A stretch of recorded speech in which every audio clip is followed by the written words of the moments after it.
যদি উনি এয়ারপোর্টে নেমে আমরা তাদেরকে টেনে নিয়ে আসি, তাহলে আপনারা দেখবেন এই শাহবাগের মোড়ে আগামীকাল থেকে শেখ হাসিনার জন্য ফাঁসির কাজটা তৈরি হবে।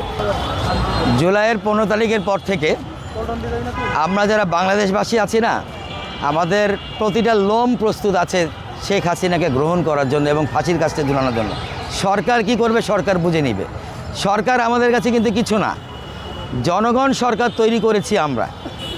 সরকার কি বলবে না বলবে এটা নিয়ে আমাদের মাথা ব্যথা নাই। তো উনি ওই এয়ারপোর্টে নামবে বা যে বর্ডারে নামবে, ওই বর্ডারে আমরা ফাঁসির কাজটা করব এবং ওইখানেই আমরা তাকে হ্যাং করে দিব এবং তার চামচাগুলো সহ।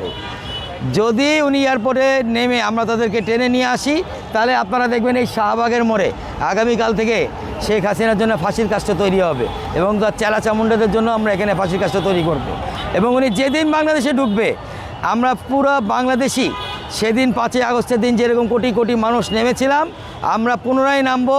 আমাদের বুকের মধ্যে সেই ঘাগুলো, বাচ্চাদের সেই মৃতদেহগুলো এখনও আমরা কাঁধে বহন করছি, সেই ঘা এখনও দগদগে আছে এবং শেখ হাসিনাকে ধরে নিয়ে এসে আমরা ডাইরেক্ট শাহবাগের মোড়েও ফাঁসির কাজটা ঝুলিয়ে দিব এবং তার সাথে যতগুলো চামচা থাকবে যারা আসতে চাইবে। এবং ওই দিন আরেকটা কথা আমরা বলে দিই, যেটা আমরা 5ই আগস্ট করি নাই, ওই দিন বাংলাদেশে যে দালালরা শেখ হাসিনার দালালি করবে, ফ্যাসিজমের দালালি করবে, সেই দালালদেরকেও একই আগুনে মরতে হবে, একই ফাঁসির কাজটা ঝুলতে হবে।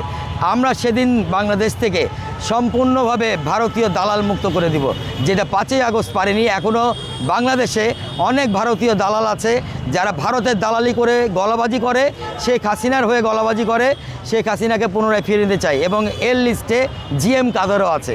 জিএম কাদের বলেছে না যে ওনার দ্রুত ফিরে আসা দরকার, ওনার দ্রুত ফিরে আসা দরকার, কারণ ফাঁসির কাজটা যে রশি আছে তার পেট চুলকাচ্ছে, কখন সে শেখ হাসিনার গলাটাকে তার মধ্যে নিবে এবং ঝুলে পড়বে। সোজা কথা এটা। আমরা জনগণ কিন্তু সজাগ আছি, শেখ হাসিনা ঢুকলেই আমরা সাথে সাথে তাকে ফাঁসি দিব ধরে। দেশে দেশে সবার সাথে দ্য নিউজ।